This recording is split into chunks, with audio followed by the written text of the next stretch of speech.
All right, it's November 9th, 2018. It's about 3:55 in the afternoon. Mike Christian with Tyler Sexton, and we are here with Jeanne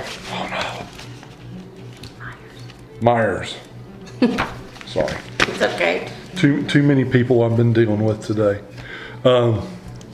Jeanne, of course, we're here for talk about the incident that took place Saturday night, Sunday morning with your friend Tam.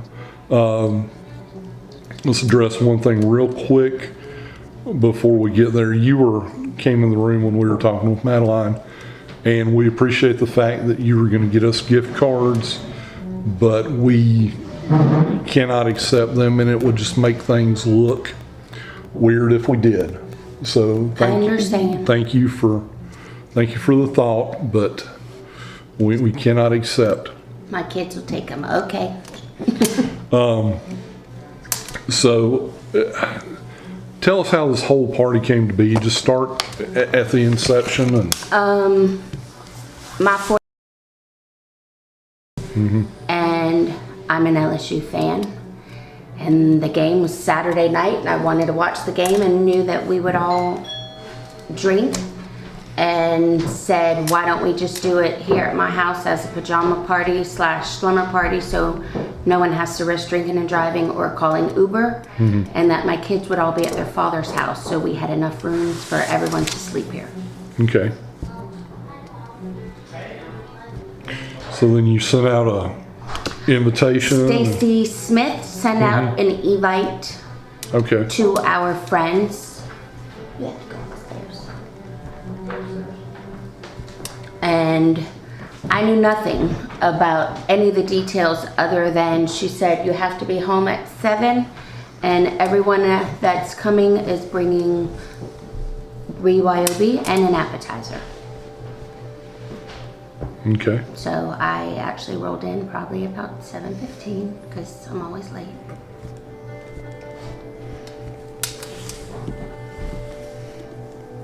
Okay. Everybody was already here at the time, or what? Everyone was here, or they were getting here. Tam was the last one here at 8:30, or around 8:30, because she had texted Stacy and I saying she had to fix dinner for the kiddos, and then she would be here. She actually texted at 4:17, looking forward to seeing you beautiful ladies in a bit. Stacy responded, me too. And then at 6:52, she said, be there by 8:30, making dinner for the kiddos and have to make a pit stop. And how do you know Tam? My youngest son plays football with, I believe, her middle son, Mason Braden guy, second oldest son. Okay. With Peyton, 7th grader. Okay. And so, how did the evening go? Pretty much everybody happy and... No, we weren't happy. LSU lost. But other than that, everybody was happy. We were drinking, picking at food. I think first picture or only picture of our whole group was at halftime, because it was still somewhat somber because I had hope. And that was all around the couch. And then as it was a debacle and we were not going to have any shot, we started coming in here more and drinking. Like I said, Tam got here at 8:30. She brought a bottle of tequila as my gift and said it was a tequila from Mexico. And I said, thank you, but I don't drink tequila. And she said, no, you don't understand, it's good. And she opened it and I smelled it and I threw up in my mouth and said no. So she offered it to other people because she's the life of the party. She's always been the life of the party, and everybody's like, can't drink tequila. I drank a decent amount, but not drunk, but knew that none of us could drive. Right. That's about it. She's the only one that smokes cigarettes. I don't know if she's the only one that smokes marijuana. I know I do not smoke marijuana. But so she would go out there on the deck and smoke. And then at one point, we were trying to get the fire pit on because it was cold. So she was trying to change the propane tank and I smelled gas, so I came back in. So they gave up and everybody came in and that was that. About 1:30, we all started going, well, probably at 1, we were trying to put Jeanne Meyers to bed because she was wasted. Okay. And so Marcy was getting Jen into this bedroom on the first floor. And then everybody else, like Paula went upstairs. Me, Tom, and Stacy were down here. Bridget and Tam were down here. I think that's all of it. And Jose was down here with me. Then she put her arm around me and she was, because it was like 1:30 at this point. I'm like, I'm going to bed. I'm tired. And she was like, no, we're staying up late. I'm not around all men. I'm never around just women. And she was referring because the 5 boys and her husband. Right. And I said, I get up at 5:30 in the morning. I'm done. I'm going to bed. And then she started talking to Stacy and Tom and she's like, I'm going to sleep with you. And Tom was like, she's sleeping with me. So then they both put their cell phones on that thing where they were when y'all got here. And she said, well, if I can't sleep with Stacy, our phones are going to sleep together. And that was the last thing I heard from her. Bridget was down here and fixed her, either Bridget fixed her a bowl of gumbo or Tam fixed it and Bridget was down here. Bridget called her husband to come get her. So her husband, Gary, according to my phone, it said the front door opened at 1:47. I sent you that text, I think, that showed all the times. I do not have that. Or maybe I sent it to... I think you sent one of the, did you send it to Finley? Yeah, see, that's it. You want me to send it to you? Please. Because now I got you saved.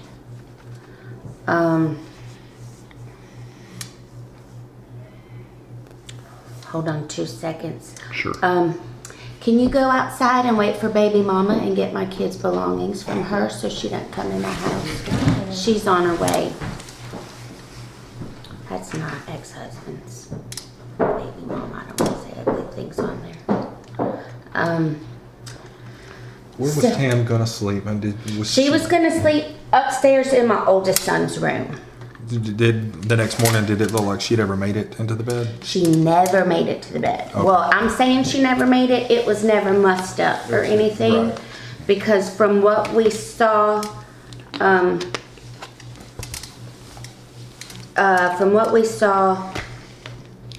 she never went there. Because on that thing, I didn't save your number, Mike. So 404. Wait, I'm not there. I'm sorry. I will save it now. 404 925 925 6845. Okay. No, she walked Bridget. That showed the front door opened at 1:47 and closed at 1:47. So assuming that's Bridget leaving. That's Bridget leaving. And then this door, because this one shows up as back door, whereas the downstairs one shows up as basement door. So this door opened at 1:49, closed at 1:50, and then it opened again at 1:57, but never closed. But it was open in the morning when we came down.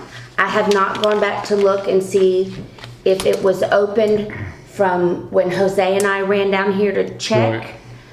Or if I just know it hadn't closed, because then the next thing that shows as registering with the security system was the front door opened at 4:10, and that was Marcy leaving because I knew she set an alarm because she had to work. Where's she working? On the weekend, she works at the outlets at the Coach store. Okay. That was only her second day working, and she had to call out for this. So I don't even know if she's still working. Hey, show me for the record here. We got this photo. I think This is Marcy right there.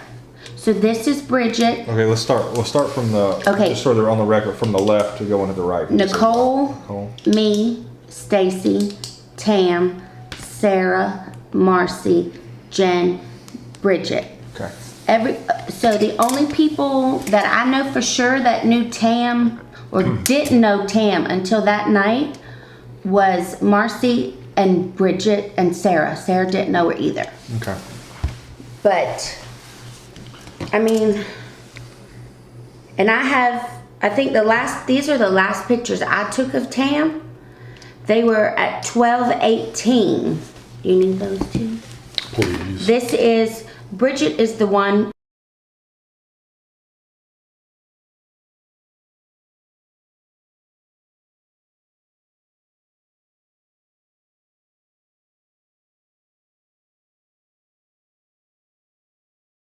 So that was the last picture I took. There were some videos. I need your phone number again. 404. Do it again. 92568. No, 4. Listen. I can only do that once. Christian. 404-925-6845.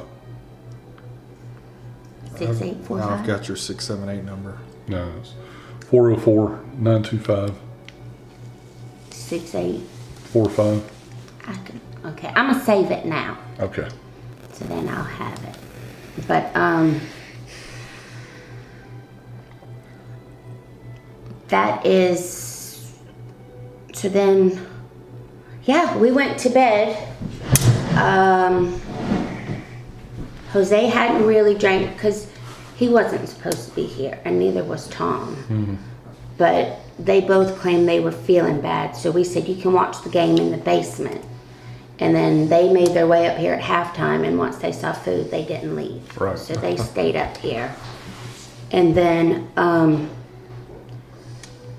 my aunt always goes outside to see the weather because she's still adjusting to, all right, you're safe now, adjusting to Georgia weather. So according to her, she went outside, saw Tam, came inside, washed her face and prayed because I guess she thought she was seeing things, and then went back out there and saw Tam.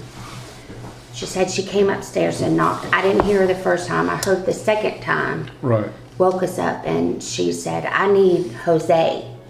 And I could just tell by the tone of her voice and her face that it was bad. So he pulled on his shorts and he started coming down and he hollered at me, get your phone. I couldn't even tell you unless we pulled the security for the door if I came out this door or the basement. Like, it just a whirlwind. And then when I got down there, I stayed on the gravel because I could see it. Like, it's still surreal of her. She was like that. And I handed Jose my phone because I had 911 on the phone. Handed him my phone, and he touched her back because I was like, don't touch her. And he's like, we have to, because he was on the phone, and he touched her and he said, she's not breathing. And then he went, I think he touched her leg to see if it would bend. And he said, rigor mortis has already set in, she's gone. And I think he said that on the phone. And then I was a hysterical mess. Do you remember, and this has become a point of contention, when you went out there, her arms were by Both her arms sides? were down by her side. Okay. And that's why I know it's those other two women that are saying it, because they said they spoke to the detectives and her arm was up here in a position to brace itself. It was not, because that image is burned in my head, because the best way I could phrase it is it almost just looked like she face planted, because I'm like, I never imagined someone landing with like her toes almost pointed, Right. and her hands perfectly by her side, like. And all my stuff is based on Law and Order and CSI, so it's not a good reference point. But I was just shocked at how she was late, and then we got rushed into there, and that's when Cody Miller had us do that, and he said, call everybody that was here and just tell them they need to come back. Right. I think I called you first. I don't know. Yeah. And was like, you have to come back. So you never saw anybody move her arm? Nobody touched her arm. Because I remember Jose saying that when he was down there, when he went to lift her leg, that it was so odd too for him to see her arm. It made it more, her hands, it made it more personal, because when he looked at them both like that, he saw her wedding ring. And I remember him saying that made it more personal, because I guess as being in law enforcement, things are not so personal to him. Right. And he said that's what made it hit home. And then he said because her hands were like that, and I guess her sleeves were not all the way down, that he noticed her ring, and I don't know which arm it was, and that there was a cut or a scratch on her wrist. Right. And that's all I know about that. Okay. What, we talked about smoking weed. Did she smoke marijuana here? She did out there, because I went and fussed. Okay. Because I said, oh look, speak of the devil, can't talk now. I said, you have lost your mind. I know your eye, because I used to tease her, and I'm like, you're like the female Bob Marley. And I said, you have lost your mind. Jose is down there, and he would not be okay because he's in law enforcement. And don't get me in a fight with him over this dumb stuff. I actually think I said this dumb shit, because I'm like, don't do this. And she said, oh my God, I remember you told me that last weekend for the Halloween party. She didn't do it last weekend because all the kids were here. Right. But she said, oh my God, I'm sorry. I remember you saying that last weekend. And I'm like, yes, he's not okay with this. He thinks we're all too old for this. So, but yes, I know she did that night. And But if you're getting me on the record, when you talk to other people, Diane, Giacoya, Coulivaris or whatever, when she spoke with Paula, this was not said to me, so just so you follow up, she asked Paula, do you know if she did coke or anything else? And Paula said, not that I know of. I don't even know that I was unaware that she even did that. okay. So that's the only mention I heard of that. But to be honest, that made my head think, because I'm like, well, she drank that much tequila, and that's a depressant, and pot's a depressant. But if you did that, you could drink tequila and still be. She always had that much energy, so I never thought anything of it. Yeah. And I don't want to speak negative, because she was a good woman, and maybe she partied a little too much. But I don't know that she did that. But Diane did ask Paula that. And I don't know anything beyond that, because Paula got here late. That was the other one that got here late. Paula got here late, I want to say closer to 10, because she lives in Cherokee County, and her daughter had a basketball game that night. Or they were at the Creekview football game. One of them, she was at a child's sporting event Friday night. Well, that was Saturday night, right? It was a child basketball game, I'm sorry. But that's...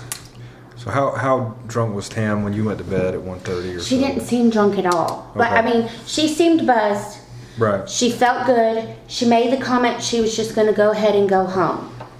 And I said, no. And she said, I'm fine. And then that's when Tom and Stacy Smith were like, absolutely not. Promise us you won't drive. Because she wasn't stumbling, and that's why we're so confused. She was her same old happy, hug on me self of, we're going to have a good time. Right. But she respected that we said, don't drive home, it's not safe. So, I don't know. Was anybody else drinking that tequila, or was it just her? Just her. And because was we it a all new bottle? gagged. It's a brand new bottle because she broke the seal on it from customs Okay. when she opened it. It was like a blue, I don't know what kind of tequila. It's a blue triangle looking bottle. We got some good pictures of it. I'm like, we actually gave it have to y'all. They took I it. remember seeing it in the photos. Yeah. Hey. We were Anything? drinking Fireball. No, we're and still vodka. out here at this That's hour. what We're we did. interviewing. The rest of us. Yeah. I'll call you. All right. Okay, buddy. Is there anything you can think of that we haven't asked you that you think might be important?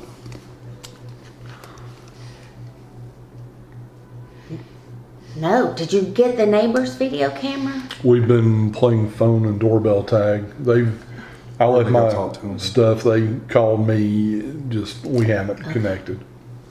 But No, I know that the other women were saying that there's, the stories have changed. And I responded to that by saying there was never a story. We gave our statements from what we saw, and that I thought they were just pissed off that they weren't with her last night because Diane was supposed to be here, but she was out of town. okay. And I said it was what the theory was that day. Absolutely. And then when it came back that there were other injuries that showed that could not possibly happen, that y'all had to recreate or whatever you did out there, that was the quote change in story, that there was no change, and that they're on a witch hunt. Like that Michelle is the one that was texting Jennifer Morel about their friend Tina, saying that the birthday girl said all of the pictures were on Tam's phone. And I did say that originally because I thought they were. Right. Because Tam had her phone. We FaceTimed her husband that night and we FaceTimed her daughter. And Tam did pick up other people's phones apparently and take pictures, because then Diane had said, can y'all send me all the pictures from the night? And we did, thinking they truly just wanted the pictures of Tam and her last moments, not that they were checking timestamps and piecing together whether our stories or statements matched. Because, we've got video of Tam standing there talking to Jen. There's a picture of Tam standing there by the bar making a drink talking to me. There's just nothing out of the ordinary. Sure. Is what's so... I don't have answers. I got nothing. And we don't necessarily either, to be honest. I'm like, And that's one of the things that inconsistencies or questions or whatever that's the have. only one that she looks the most buzzed in. Yeah.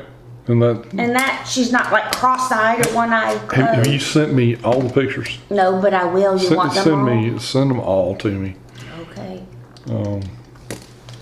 Send them all to me.